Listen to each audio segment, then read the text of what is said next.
How many of you folks have used Plated before? So some, but not that many. So at least we have a good opportunity to You can go sign up. Yeah, to evangelize a little bit. But in a nutshell, just give the high-level description of what the company is. Sure. So for the consumer, and I think we're going to talk a bunch about the business side. For the consumer, we help you cook. So we're a meal kit business. We deliver all the portioned ingredients you need to cook at home, along with recipe content, paper recipe cards, video content, etc.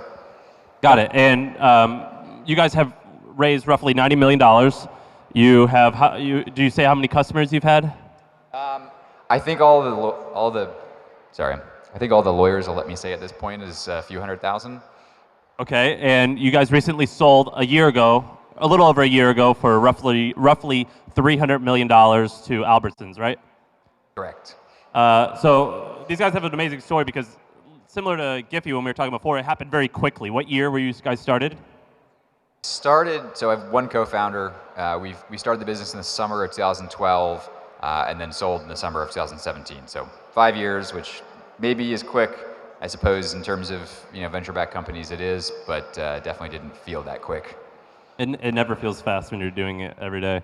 So I want to hear about the early story, because you and I talked about it a few days ago, a week ago, and you're talking about just the first iteration of the product I found to be kind of shocking, actually. It's a pretty amazing story. So walk me through where you were a few months before starting the business and what led you to, let's say, the first month of the company. So the kind of genesis of the company was, we started out, my co-founder Nick and I, knowing that we wanted to work together, but not on what. So it was team first and idea second, which I think is a reasonably good way to go about it.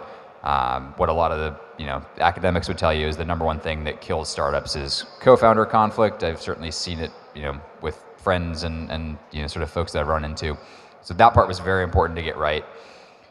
So then after we decided that we were going to work together, we sat down and looked at each other and went, well, what now? We need to figure out what the idea is, and tried to go through a process of figuring out what was both interesting to us. So it's kind of that P word, what are we passionate about? But there's lots of things that we were passionate about that would probably be horrendous businesses. So what are we actually interested in? What do we care about enough to get up every day, including the bad days, and work on? And then also, where do we think there's interesting business opportunity, and kind of figure out where the overlap is. And we actually spent about 6 months doing that. So going through, looking at different ideas, talking to people, trying to be smart.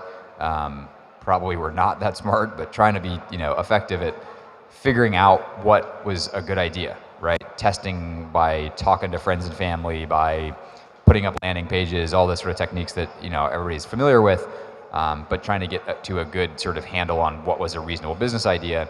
And in part, we were trying to do that to a level of confidence that we felt good about taking money from friends and family before we went and did that and launched the business.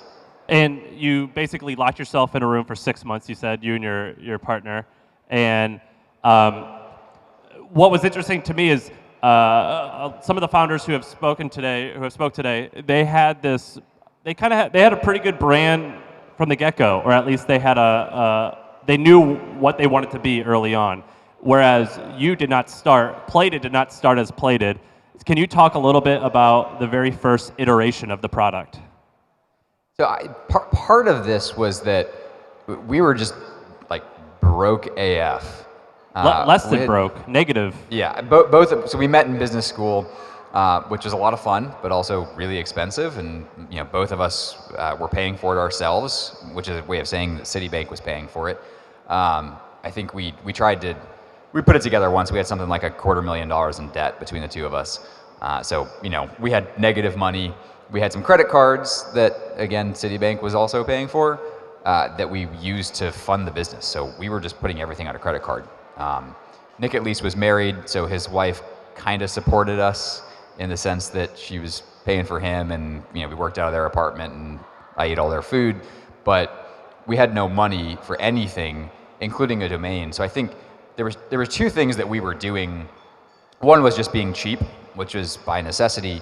The other thing was we were trying to be deliberate about starting the business and testing getting all of the like obvious big mistakes out of the way before we, bought and built the real brand. We wanted to mess up on a throwaway brand. So we started out with dineinfresh.com. It's awful. It's literal. It's hard. A $10 domain name. Yeah, it was available. I mean, that was the basic search criteria. Go on GoDaddy. What can we buy that isn't, that's available, right? But it's terrible. It's too literal. No good brands are literal. It's everyone, is it dining, dine in? How do you spell that? It was just, it's too long, too many syllables, etc. But it was available and it was good enough to test on. So we ran on that brand for 3 months or so, during which we got through a bunch of milestones. We had enough conviction to take some money from friends and family, although that turned out to be a lot harder than we expected it to be. We raised that money enough to go buy Plated, which we had to negotiate. Not surprisingly, somebody owned it. They weren't using it, so it was reasonably affordable. And then build sort of the brand identity around it and launch that properly. What was the Dine In Fresh period like? What were you doing? In what sense? What were we doing?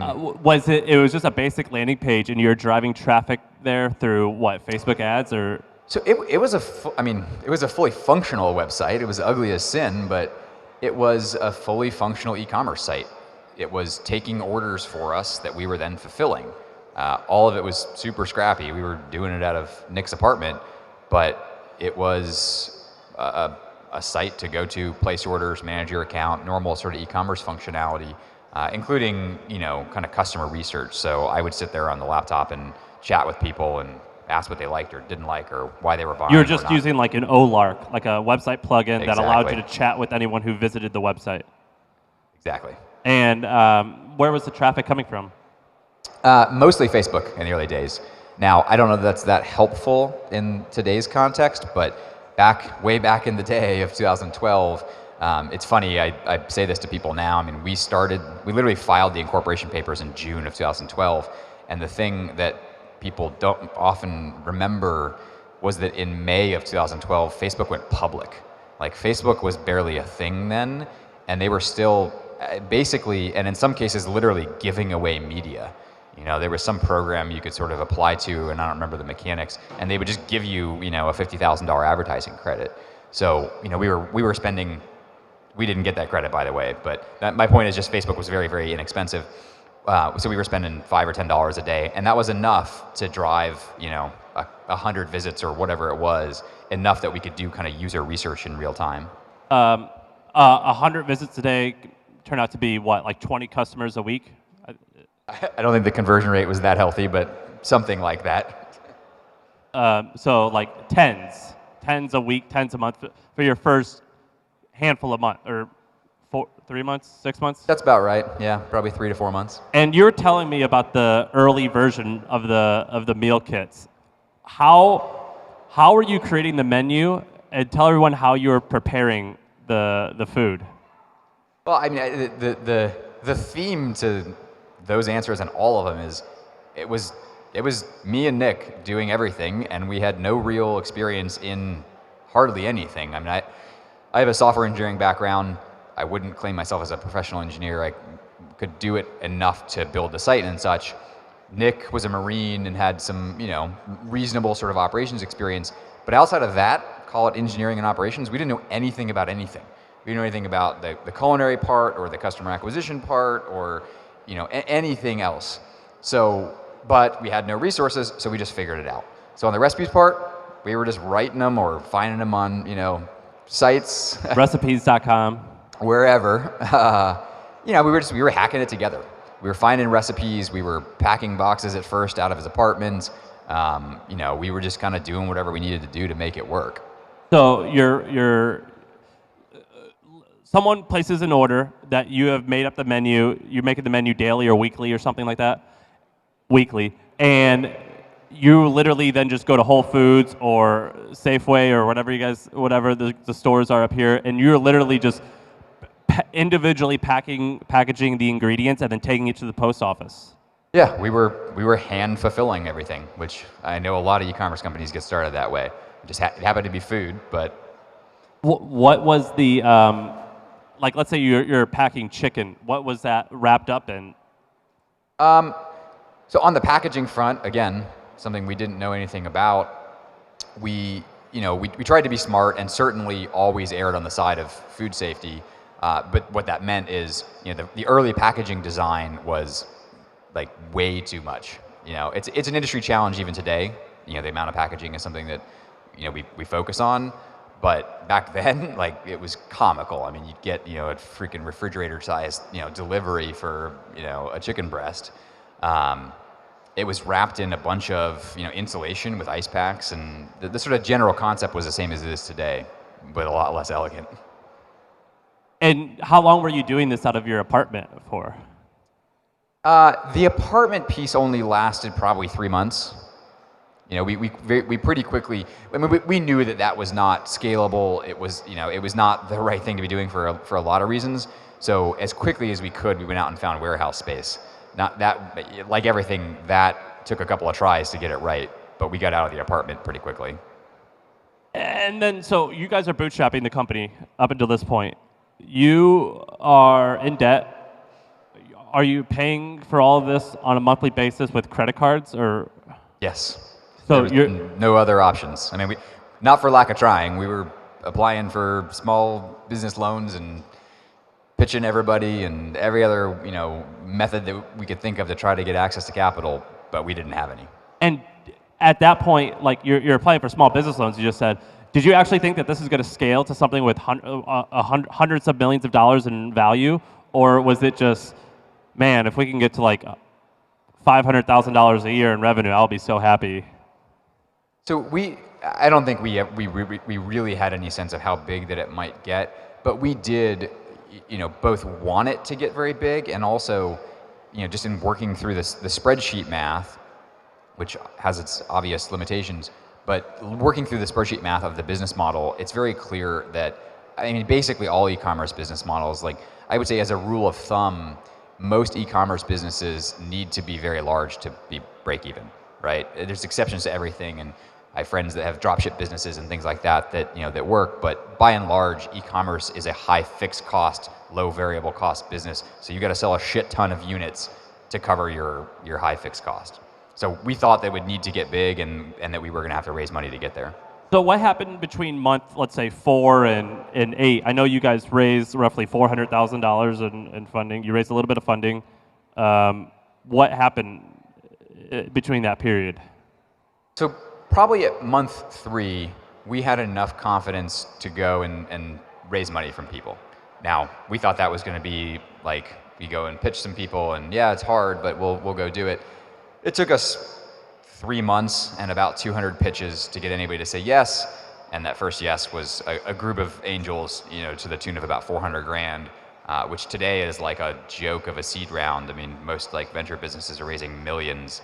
Not that isn't without its downfall as well, but so we raised that $400,000 from a group of angels, just individuals, right? People that had had some success before and were crazy enough to believe in us, and then bought the plated domain, built the brand, went to plan this big launch, which was its own special form of disaster. So building up to the launch, we were doing what we thought we should do, which is try to get some press, get the website ready, get the inventory in order, et cetera, and then go try to get somebody to write about us.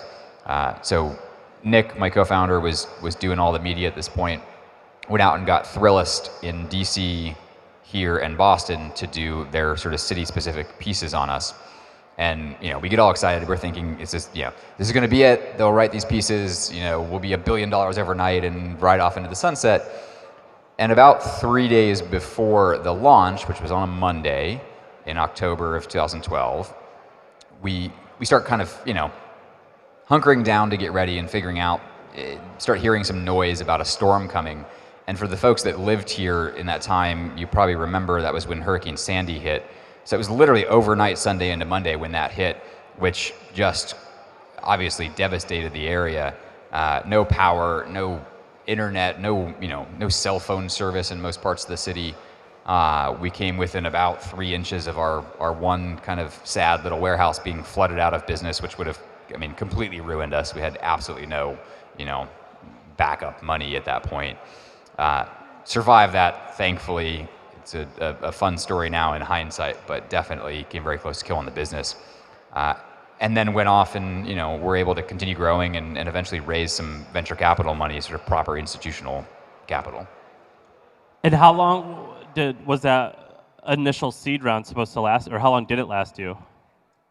So I don't think we really knew how long it was going to last. We were just trying to stretch it as far as we could.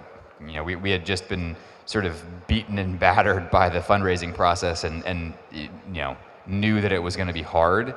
So we were trying to stretch it as far as we could. I think, we probably would have estimated 18 months of runway.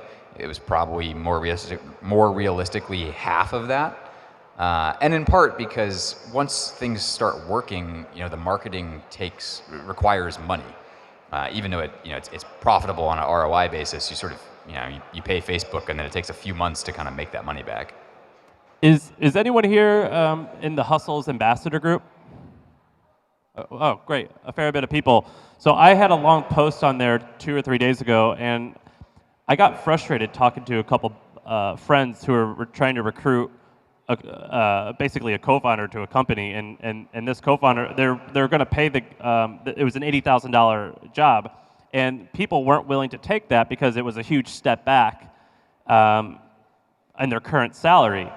And even though they said they wanted to start a company, they're like, yeah, like I'm already getting paid like 150. No, I don't want to get paid 80.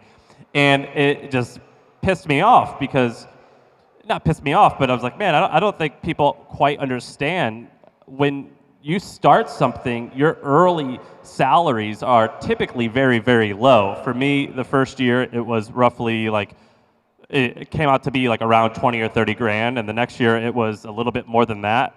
And now it's reasonable, but you're paying yourself very little early on, and you had that same journey, right? Yeah. So I think it's an important and somewhat nuanced topic. I always feel compelled to sort of say I think that it's a privilege, and I feel privileged to have had the ability to go do it, even with all the debt, and that made it hard and all those things.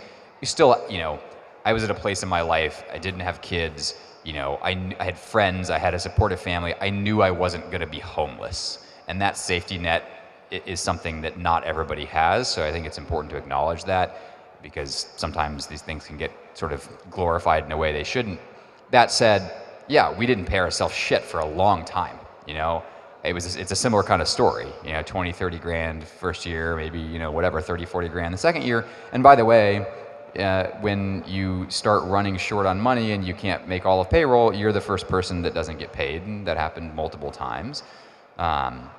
So, I agree. I think it's a reasonable expectation for somebody starting a business to, if you can't do it, you can't do it, and that's what it is, and that's sort of reality sometimes. But raising money, I do some angel investing now, and it's a huge red flag. If somebody's trying to take a big salary out of it, it's not a good use of the money. What do you consider a big salary? 80,000 is definitely a big salary for the first year of a company. I don't know if there's a bright line there, but it's closer to 20 than 80. Yeah, I think that it's easy to glorify this entrepreneur journey, but it takes a long time to get quote market salaries. You know what I mean? And I think that when you and I were talking, I wanted to bring that up because I don't think that people understand. Yeah, I don't think, and there's no sort of one place you can just sort of look for what a market salary is, but I don't think that we were paying ourselves market salaries until after we sold the business after 5 years. Let's talk a little bit about some pretty specific tactics. Basically, after raising your second round, it was definitely it started to grow nicely and things were working well. You guys ended up with roughly 1,200 employees and things were going well. But what got you those first customers very, very early on in, say, the first 9-10 months? Yeah, it changed very rapidly, and I think that's the real answer to how to go find those customers. it's a common question, and it's an important one, and I get why everybody asks it. But at the same time, these things are really just arbitrage. It's finding places where, the media or the attention of people is underpriced. I mean, that's like in a nutshell what you're looking for, whether it's influencers, not that that's exactly a secret anymore, or Facebook in the early days, or whatever the sort of new thing is. So what we were doing, the first ever customers were what we talked about a few minutes ago. Had a chat client on the website. You'd come on, you'd get that sort of annoying little pop-up and say, hey, what can I help you with? And in the very early days, it was just me. So Nick, my co-founder, was not technical, so was off sort of doing everything offline, the media and the operations and all these things. And I was just sitting on a laptop doing everything there, writing the code for the website, doing the customer service, everything in between. And I would just literally sit there and talk to people on chat. And it was very helpful. Certainly at times kind of frustrating, but I would sit there and, I remember the earliest of those chats, some of them would go for hours, which I still kind of wonder why people were willing to spend hours talking to a random person on the other side of a chat client. But they were very helpful in terms of telling me, why did you click on that ad, which is on Facebook generally how they ended up on the website.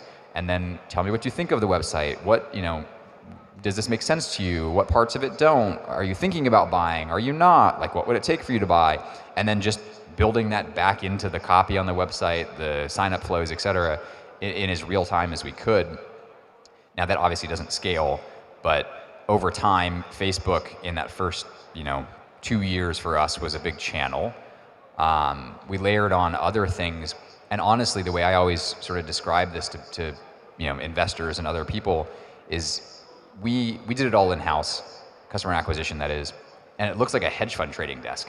It's all just sort of arbitrage of, cost per click and cost per impressions and everything else, and what are the tactics that, other people are not using yet, and every time Facebook would put out a new tool, audience lookalikes, whatever it was, it would be great for a month and then like okay for 3 more months and then not work at all after that.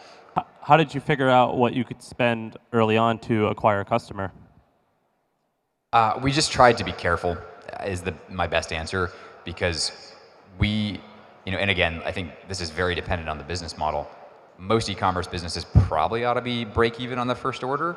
We're a subscription and a low margin business, so we kind of had to make a bet on how many times you'd order, on what the lifetime value was. So we just tried to be conservative in the beginning and not shoot ourselves in the foot.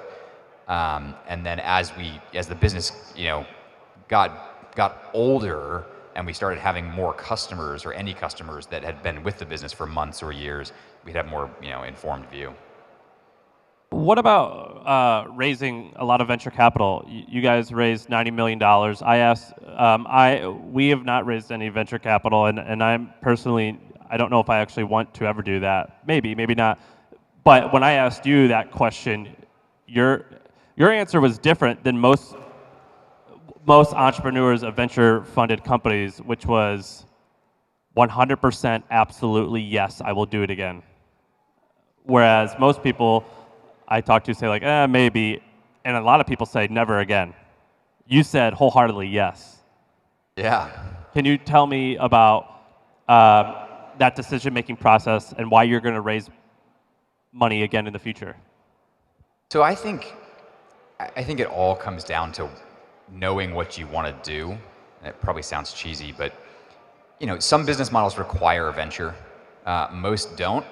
And I actually think, and I think, a lot of the sort of topics and businesses that you talk about and cover are aimed at some of the non-venture, which is, I think, I'm a huge fan of. Like, I think that kind of bootstrap businesses or lifestyle businesses don't get enough, press, get a bad rap sometimes. Like, a lot of my, like happiest, most content friends are running those kinds of businesses. And so I think that it's, they are equally as important, equally as valuable. I mean, probably on average, they're more valuable than venture businesses, right? I mean, that's no sort of secret that most venture businesses fail. They're very binary. It's sort of $1 billion or nothing. So this is all, don't sort of overweight what I'm saying.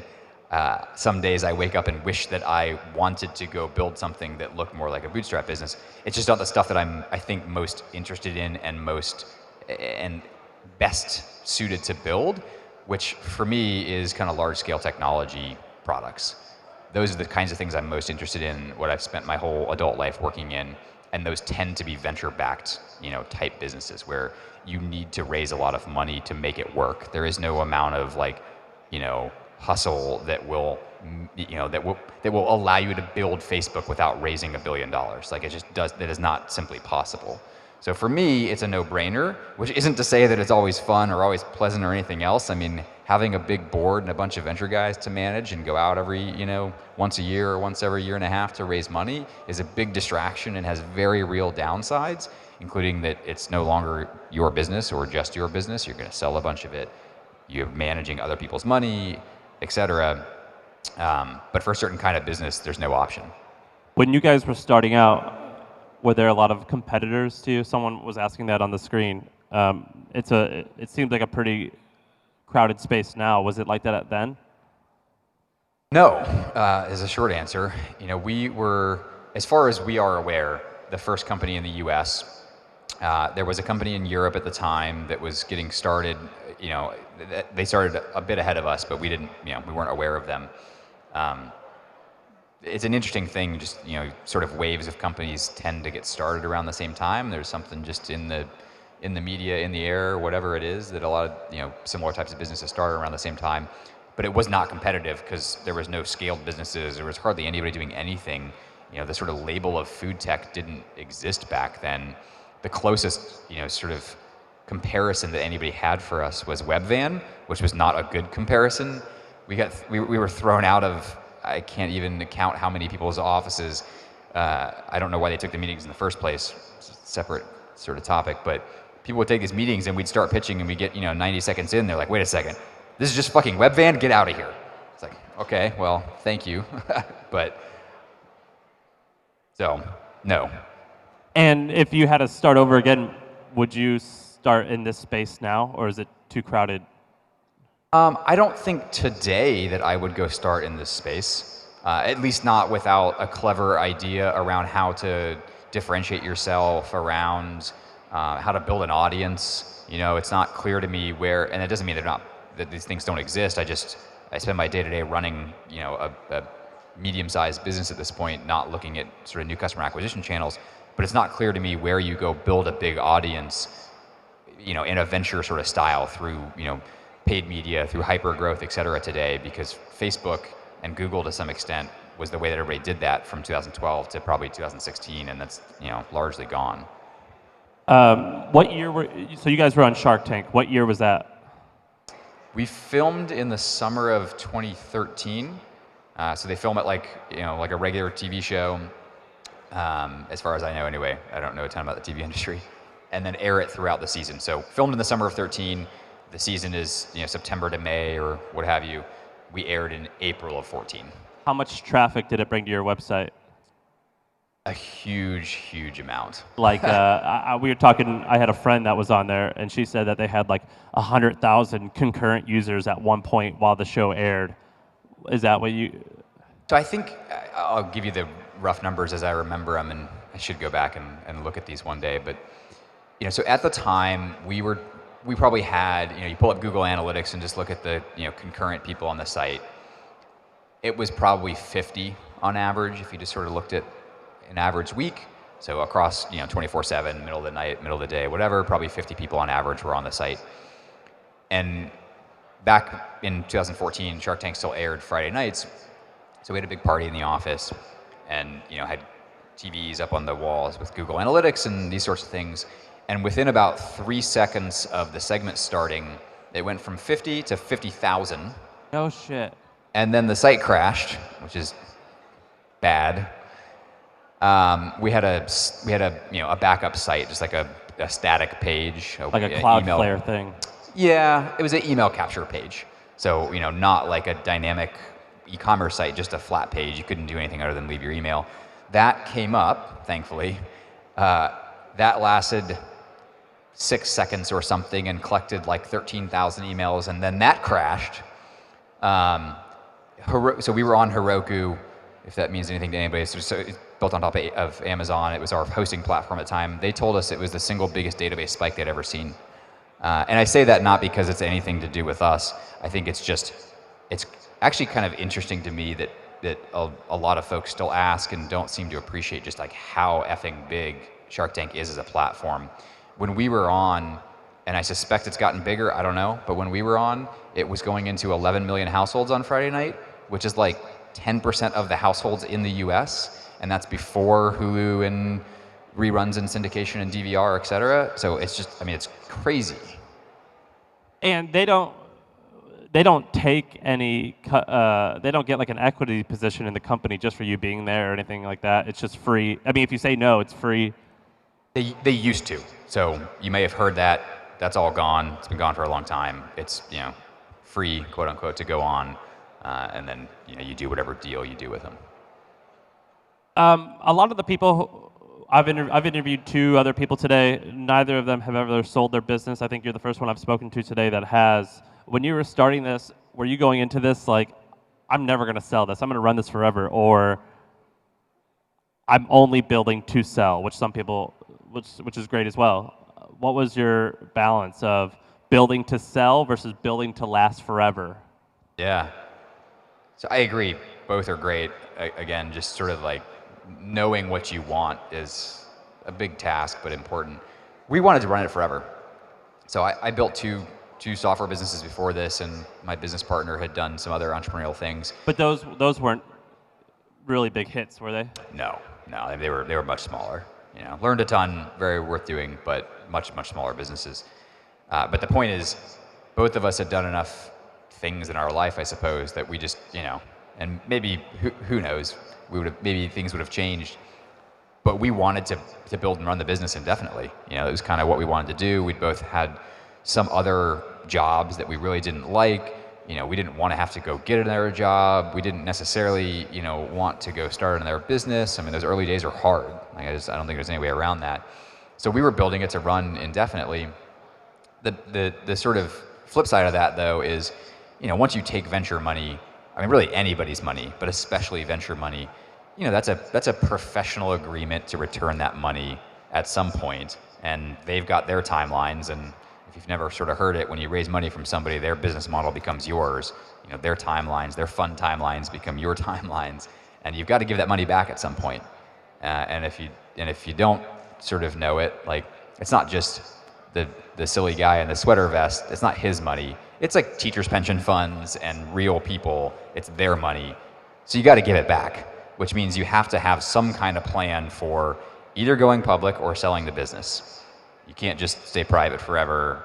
I mean, there's exceptions to everything, but it's very, very difficult to do that. So we wanted to run it forever, but we were also making sure we were building relationships with the grocers and things like that. And are there any regrets from selling? It's been over a year. Do you ever say to yourself, like, that was too soon, or are you like, that was perfect timing, or do you regret owning what used to be yours? Yeah, I don't know what perfect timing means. I don't regret it.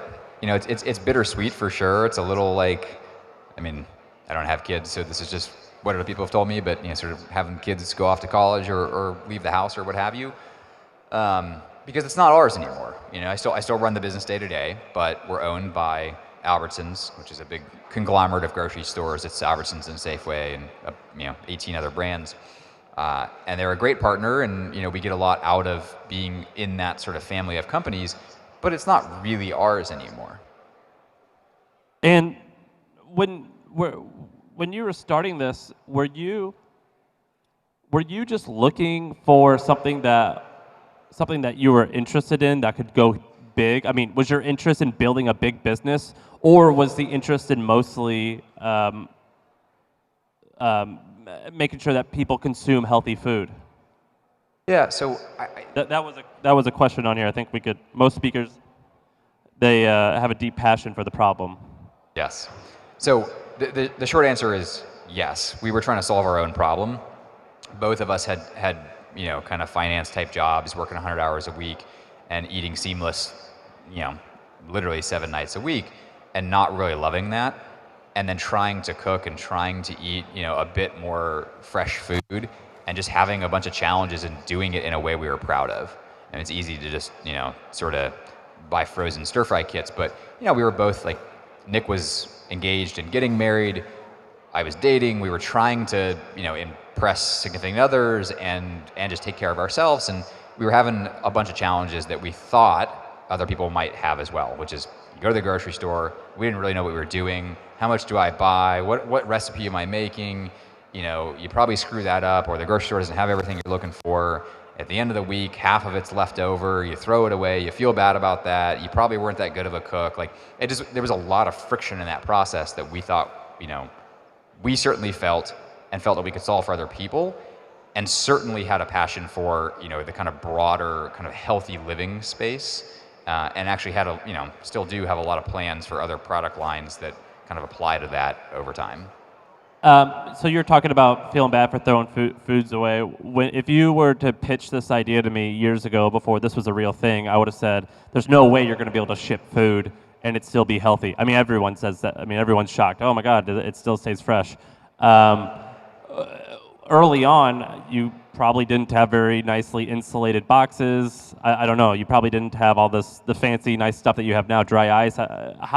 How are you figuring out how to get food from New York City to wherever you were going without going bad? That seems like a huge problem, hard problem. It's a challenge for sure. It's probably less of a challenge than you might think. So, I mean, the short answer is it's not dry ice. It's never been dry ice. It's just sort of frozen, ice packs that are largely water and cornstarch. But in any case, we were buying insulation. And there's reasonably, sort of straightforward engineering ways to figure out to solve this problem. The R factor of the insulation, the sort of thermodynamics of it are not that complicated. So the problem was never really keeping the food fresh. Not that it's 100%, but that's not the biggest problem. The biggest problem is optimizing that sort of customer experience, less packaging, fully recyclable, et cetera. And I actually saw, it's up here now, a question about sort of, waste and these things. Waste to what? What's that? What was the question? Just looking at this question here on recycling and waste and everything else. And yeah, that's the next top question, which is recycling. Yeah, so it's a good question, and it's something that we invest in a lot. But I think it's also worth kind of noting that it's a different dynamic than most people, including my family, who asks me about it too, seem to really understand at first, which is really this. The waste, you walk into a grocery store, the produce that's in there, first off, is older than you think it is, just because of their supply chain. And something like 40% of that's getting thrown away. And by the way, that didn't show up with Farmer Bob and his bare feet. It came on a truck wrapped in packaging. That's just the reality. You don't see it, but that's what's happening. So when we try to do, kind of apples to apples comparisons, and it's not fully straightforward to do that, I would say, and the lawyers, won't allow me to sort of make this claim on the TV commercial or anything like that, but that the meal kit industry generally, this is not just plated, is far more efficient than a grocery store in terms of food waste, because you're throwing away close to nothing as a consumer of your meal kit. We're throwing away 3%, low single-digit percentages of the food, contrasted to 40% of the stack of tomatoes in that grocery store down the street being thrown away before you ever see them, and then you're going to buy them and probably throw away half. That's about the consumer average nationally, is 50% of the fresh food that you buy gets thrown away. I'm sure everybody's had some version of that experience. You open your fridge on Sunday and it's like, well, this is all rotten. So on the food waste piece, the industry is, probably a lot more efficient. On the packaging and the transportation, we're probably less efficient because we're packaging, individual portions rather than big portions. But it's very hard to tell if that, is net actually any less sort of impactful. And it's, you kind of get into a lot of wonky math around transportation and, is the lettuce coming from California? Is it not? How did it get here? Truck miles, et cetera, et cetera. But I guess net, it's something we care about, we're working on, but I think the state of it all is different than is maybe, apparent to people. At what point in the company's existence did all of these competitors come around? I don't know, it's a gradual process, I mean, a couple of them started in the first year or two. I think we've done a lot of competitive research over the years, and I'm very confident that there's really only ever been 6 companies that had any real scale.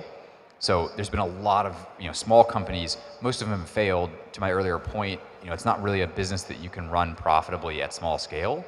So most of the competitors have kind of come and gone, and and I think this is actually a pattern, not a coincidence. All 6 of those started within the first, call it 2 years of the industry.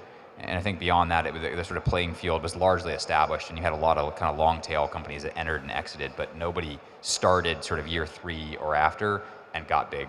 So when you guys were all starting out around the same time, you've all scaled together.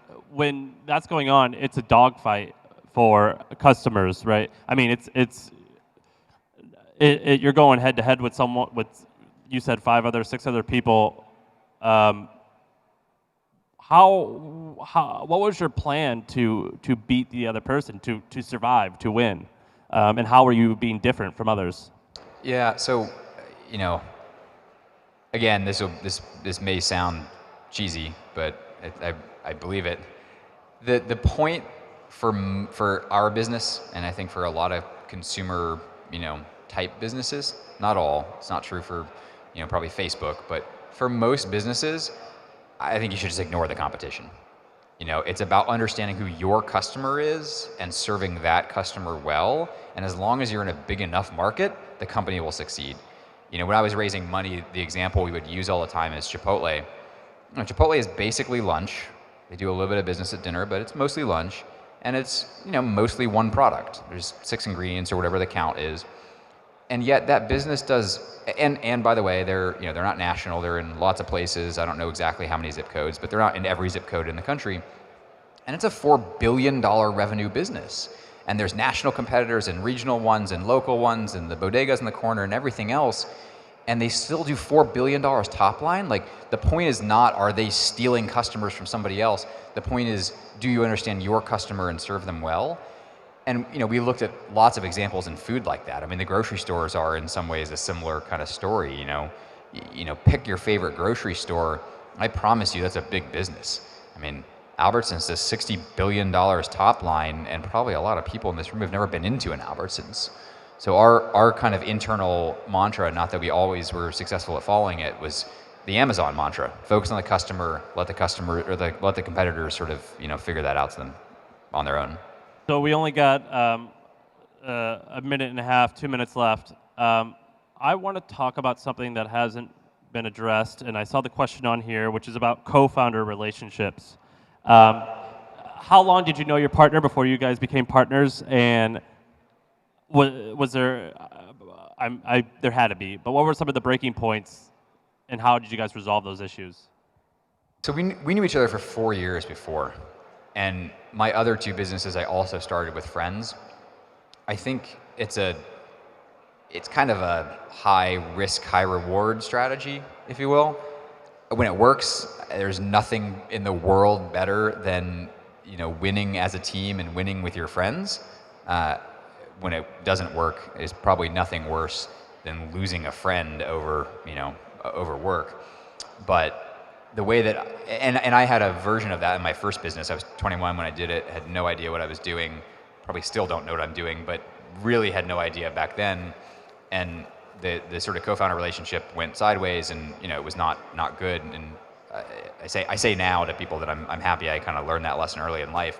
But the way that I thought about it was a friend, and a friend that I could do hard stuff with, not just a drinking buddy, but somebody that I could work with. And Nick and I don't think we knew we were doing it at the time, but we had some trial runs at that. We did some volunteering in Haiti where we were quite literally sleeping on a concrete slab with mosquito nets and, like physically hard, mentally hard stuff that kind of proved to us, at least in hindsight, as we were making the decision to work together, that we could do it. And then the last piece, and I'll shut up, but we had complementary skill sets, not the same. And I think that's important because that's another one of the kind of common challenges I've seen people run into is, you get 2 people who have the exact same background. We worked, whatever, it doesn't matter. We worked at the same company together. We're friends. We're going to go do this. And we do the exact same things. Like, okay, well, how are you going to figure out who does what? And, only one person can run marketing. Only one person can run engineering, et cetera. And at some point, that's going to cause a problem. So for us, it was, we're friends. We can work together. And we have complementary skill sets. Nick was not technical. I was. He was a Marine. He was better at the operations, better at a lot of that stuff. And it just worked. And it's not to say we didn't fight. I think that's just part of human relationships, but it worked well. And last question with a quick answer. Josh, 6 years ago, wanting to start something in today's era, what would you say, like, don't make this mistake? What mistake would you try to tell them to avoid? Oh man, there's a lot of them, but I don't know. Maybe I'll pick, solve a real problem. I see too many people do this where they try to start something because there's some nifty new technology, or the business model is too clever or whatever. If you can't describe the real problem it's solving for a real person very quickly, it's probably not a good idea. Although half the fun of this stuff is there's exceptions to everything, and somebody in here will prove me wrong. Josh, thank you very much. We really appreciate you taking the time. Thank you. Thank you.